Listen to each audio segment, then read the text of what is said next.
మీ వ్యాపార ప్రకటనల కోసం ఈ నంబర్ను సంప్రదించండి. Hi viewers, welcome to our channel. Delhi liquor స్కామ్లో విచారణకు హాజరు కావాలని కవిత గారికి ఈడీ నోటీసులు పంపిస్తూనే ఉంది. దాన్ని కవిత గారు అయితే తిరస్కరిస్తూనే వస్తున్నారు. మరి ఎలక్షన్స్ ముందరేమన్నా ఈడీ కవిత గారిని అరెస్ట్ చేసే ఆలోచనలో ఏమన్నా ఉందా? మరి ఎలక్షన్స్ టైంలో అరెస్ట్ చేస్తే ఏ విధంగా ఉంటుంది బీఆర్ఎస్ పరిస్థితి? సో ఈ అంశం మీద డిస్కస్ చేయడానికి ప్రజెంట్ మనతో పాటు సీనియర్ జర్నలిస్ట్ జయదేవ్ అన్నారు. వారితో డిస్కస్ చేద్దాం. సార్ నమస్కారం. సార్ ఎన్నోసార్లు నోటీసులు రావడం విచారణకు హాజరు కావాలని చెప్పేసి కవిత గారు మరి ఇప్పటి వరకు విచారణకు అయితే హాజరు కాలేదు. మరి ఎలక్షన్స్ ముందర ఏమన్నా కవిత గారిని ఈడీ అరెస్ట్ చేయాలన్న ఆలోచనలు ఏమన్నా ఉందా? మరి ఎలక్షన్స్ ముందర అరెస్ట్ చేస్తే బీఆర్ఎస్ పరిస్థితి ఏ విధంగా ఉంటుంది సార్? ఎలక్షన్స్ ముందు కూడా అప్పుడు కూడా అసెంబ్లీ ఎలక్షన్స్ ముందు కూడా కవిత గారికి ఇటువంటివే ఎదురయ్యాయి. మళ్ళీ ఇప్పుడు లోక్సభ ముందు కూడా ఎదురవుతున్నాయి. దీనిపై చాలామంది విశ్లేషకుల అభిప్రాయం ఏంటంటే ఓపెన్ సీక్రెట్లా ఉంది. ఏంటంటే బీజేపీ బీఆర్ఎస్తో పొత్తు కోసమే ఇటువంటివి చేస్తోందన్నది ఒక వాదం. చాలామంది విశ్లేషకుల అభిప్రాయం కూడా కేవలం పొత్తులో భాగంగానే బీజేపీ ఇటువంటివి గేమ్స్ ప్లాన్ చేస్తుందని కొంతమంది అభియోగం. దానికి తగ్గట్టుగానే కనిపిస్తోంది. మీరు అబ్జర్వ్ చేస్తే లోక్సభ అసెంబ్లీ ఎన్నికల ముందు కూడా బీఆర్ఎస్లో ఒక వర్గం బాగా కేసీఆర్ని దుయ్యబట్టేది, ఇంకొక వర్గం ఓన్లీ క్యాజువల్గా మాట్లాడే ఉంటుంది. సో ఆ రెండో వర్గము బీఆర్ఎస్తో పొత్తు పెట్టుకోవడానికి, బీఆర్ఎస్తో లోపాయకారంగా మల్లగొల్లాలు పడడానికి అవకాశం ఉందనేది కూడా ఒక వాదం. అది అయినా అయ్యుండొచ్చు, నాకు అలాగే అనిపించింది. నాకు కూడా అంటే వాళ్ళు చెప్పిన తర్వాత. ఎందుకంటే కవిత గారికి హడావిడి చేసి అంత చేసి లిక్కర్ స్కాము అరెస్ట్ చేస్తారనుకున్న టైంకి ఆ అరెస్ట్ ఆగిపోయింది. మళ్ళీ ఈడీ ఇన్ని రోజులు ఏం చేసింది? అసలు ఎలక్షన్స్ ఎప్పుడైపోయాయి? అసెంబ్లీ ఉన్నాయి, నేను పార్టీలో కీలకమైన వ్యక్తిని, లేకపోతే ఎమ్మెల్సీని క్యాన్వాసింగ్ తిరగాలి అని చెప్పుండొచ్చు. నవంబర్ 30తో అయిపోయాయిగా. డిసెంబర్ 3, 5 అంతా క్లియర్ అయిపోయింది కదా. మరి అప్పుడే డిసెంబర్ అంతా ఏం చేసింది? జనవరి అంతా ఏం చేసింది ఈడీ? అంటే ఈడీ సమన్లకి లెక్కే ఉండదా? ఒకళ్ళు రాకపోతే 3-4 సార్లు పిలిచి రాకపోతే అరెస్టులు చేయరా? వాళ్ళు దానికి పర్మిషన్ తీసుకోరా? ఈలోగా ఈవిడ సుప్రీంకోర్టుకి వెళ్ళి నాకు ఇంటి దగ్గరే చేసేలా చేయండి అని రిక్వెస్ట్ పెట్టుకోవడం, దానికి మళ్ళీ పోస్ట్పోన్ చేసిందంటే ఇంకా విచారించలేదు కాబట్టి ఈడీకి రైట్స్ ఉంటాయిగా. మీరు రాకపోతే మీ మీద చర్యలు తీసుకుంటామని పంపించాలి కదా. మరి అదేంటిది? అంటే ఊరికే బెదిరింప?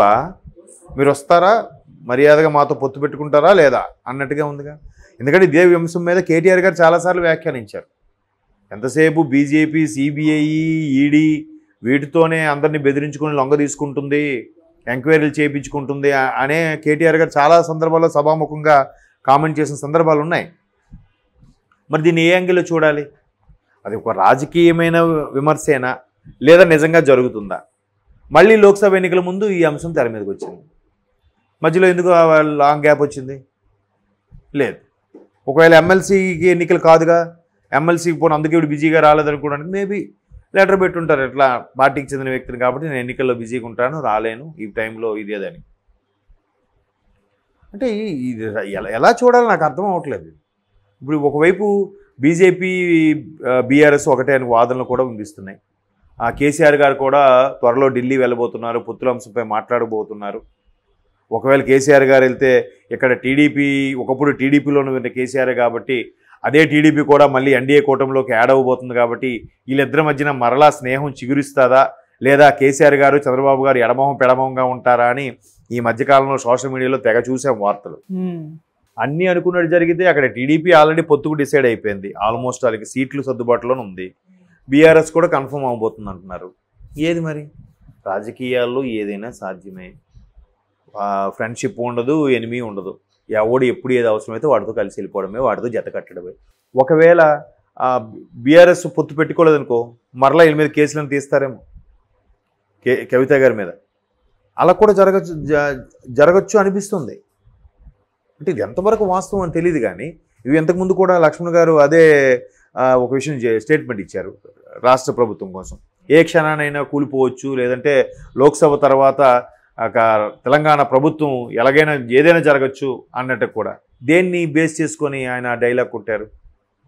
ఇట్లాంటి చర్యల వల్లనే నేను అనుకుంటున్నాను. దానికి దీనికి లింకప్ చేస్తే మీరు ఒక్కసారి ఆలోచిస్తే మరి అంతే కదా. అంటే ఇట్లాగ బీజేపీతోని బీఆర్ఎస్తోని లేదంటే ఎంఐఎంతోని వీళ్ళందరితో పొత్తు పెట్టుకొని గవర్నమెంట్ ఫామ్ చేయాలి. వాళ్ళ కాన్సెప్ట్ అది. గతంలో ఉత్తరాది రాష్ట్రాల్లో కూడా ఒక పార్టీ అలాగే చేసి ఇక్కడ మెజారిటీ ఉన్న పార్టీని కాదని గవర్నర్ని వాళ్ళు పిలవకుండా వీళ్ళు పొత్తు పెట్టుకుని వీళ్ళకి పిలిపించి కూడా ప్రభుత్వం పెట్టించారు. మెజారిటీ వచ్చిన దాని కదా గవర్నర్కి ఆహ్వానం వస్తుంది, గవర్నమెంట్ మీరు ఫామ్ చేయండి అని. అలా కాకుండా తక్కువ, ఇప్పుడు 10 వచ్చినోడు ఒకటే, 3 వచ్చినోడు గొప్ప. వీళ్ళు ముగ్గురిని కలిపి గవర్నర్కి ఆహ్వానించారు ప్రభుత్వం స్థాపించడానికి. 10 వచ్చినోడికి ఎందుకు పిలవలేదు? ఇట్లా కూడా కొన్ని రాష్ట్రాల్లో జరిగాయి. అందుకు ఓకే మరలా ఇట్లా వచ్చి పొత్తు పెట్టుకొని ప్రభుత్వాన్ని కూలదీయడానికే, లేదంటే తెలంగాణలో ప్రభుత్వం స్థాపించడానికో ఇట్లాంటి ప్లాన్ చేస్తున్నాను కూడా అనుకోవచ్చుగా. ఛాన్సెస్ ఉన్నాయి. అంటే చాలామంది విశ్లేషకులు కూడా చెప్తుంటే అవును కావాలా అనిపిస్తుంది. ఈ ఎగ్జాంపుల్స్ చూస్తే నిజమేనేమో అనిపిస్తుంది. అంతే కదా, చాలామంది సందర్భాల్లో కూడా అదే చెప్పారు కదా. కాంగ్రెసు బీఆర్ఎస్ఏ ప్రధాన అభ్యర్థులుగా కనబడ్డారు. అంతవరకు ఒక తెలంగాణలో ఎన్నికలు జరిగిన ఒక 8 నెలల ముందు వరకు కూడా తెలంగాణలో బీఆర్ఎస్కి ప్రత్యామ్నాయం బీజేపీ అని అనుకున్నారు. హుజూరాబాదు లేకపోతే ఇంకో దాంట్లో 2 సీట్లు గెలుచుకున్నాక లేదు ఖచ్చితంగా బీజేపీ వస్తుంది అనుకున్న నేపథ్యంలో అనూహ్యంగా కాంగ్రెస్ తెర మీదకి వచ్చేసింది. ఎక్కడ వైఫల్యం జరిగింది? బీజేపీ అంతగా ప్రత్యామ్నాయం అనుకున్న పార్టీ ఎందుకు థర్డ్ ప్లేస్లోకి వెళ్ళిపోయింది? ఎవరి వల్ల అంటారు? అంటే లోపాయకారంగా ఒప్పందం కుదిరిందా? లేదంటే రాష్ట్రంలో స్థానికంగా ఉండే వ్యక్తులే బీఆర్ఎస్తో పొత్తు పెట్టుకునే ఒప్పందం కుదుర్చుకున్నారా అధిష్టానం తెలియకుండా? ఏంటి అసలు? నేను అనుకున్నారా బీజేపీ భలే వచ్చిందిరా, అసలు బాగుంది అనుకున్నాను నేను. మరి ఏమైంది? అనూహ్యంగా రాష్ట్ర అధ్యక్షులు మారిపోయారు, బీజేపీ గ్రాఫ్ పడిపోయింది, కాంగ్రెస్ పుంజుకొచ్చేసింది, బీజేపీ వెనక్కి వెళ్ళిపోయింది. వీటన్నిటి చూస్తే ఓకే బీజేపీ కూడా పరోక్షంగా బీఆర్ఎస్ సపోర్టుగా ఉందేమో అని అనిపించట్లే. కాబట్టి మరలా అక్కడ కేంద్రంలో పొత్తులు లేదా లోక్సభ స్థానాల్లో పొత్తుల విషయంలో జరగచ్చు. మరోవైపు సర్వేలు కూడా అవే చెప్తున్నాయి కదా. 17 స్థానాలకు గాను ఎంఐఎం 1, బీఆర్ఎస్కి 3, బీజేపీకి 3, కాంగ్రెస్కి 10 వస్తాయని చెప్తున్నాయి సర్వేలు. 2 కలిస్తే ఇంకొంచెం ఎక్కువ ఇచ్చే ఛాన్సెస్ ఉన్నాయి కదా. లేదా ఇవే కన్ఫర్మ్ అవ్వచ్చు. బీఆర్ఎస్ 3, బీజేపీ 3 అంటే ఖచ్చితంగా ఓ పొత్తు పెట్టుకుని పోటీ చేస్తే ఈ 3 అయినా దక్కుతాయరా బాబు అని అనుకోవచ్చు కదా. ఆల్రెడీ కాంగ్రెస్కి 10 వస్తున్నాయని భయం పుట్టుకున్నప్పుడు ఖచ్చితంగా కలిసి వెళ్ళాలి, మిగతా ఓట్లు చీలిపోతే మళ్ళీ బీఆర్ఎస్ బీజేపీకి సపరేట్గా పోటీ చేస్తే మళ్ళీ కాంగ్రెస్ ప్లస్ అవుతుంది కదా. ఆంధ్రాలో వైసీపీ ప్లస్ అయినట్టు. వైసీపీకి ఎలా ప్లస్ అయింది? జనసేన 2019లో విడిగా పోటీ చేయడం వల్ల సుమారు ఒక 60 స్థానాల్లో టీడీపీ ఓడిపోయింది, కేవలం 1500 నుంచి 3000 మధ్య ఓట్లలో. ఇప్పుడు కూడా మళ్ళీ బీఆర్ఎస్ బీజేపీ విడివిడిగా పోటీ చేస్తే 3 రావేమో. అవును, కాంగ్రెస్కే మళ్ళీ పుంజుకుంటుందేమో, ఎవరు చెప్పగలరు. కాబట్టి పొత్తుల్లో భాగంగానే పెట్టుకుంటే బాగుంటుంది అని కూడా ఆలోచనలు ఒకవేళ ఇక్కడ బీఆర్ఎస్లో బెట్టి చేస్తున్నారేమో. ఎందుకంటే కేటీఆర్ గారు కూడా చెప్పారు, తెలంగాణ ప్రకటించిన తర్వాత కేసీఆర్ గారు కాంగ్రెస్లో విలీనం చేస్తామన్నారు. నాకైతే ఇష్టం లేదు.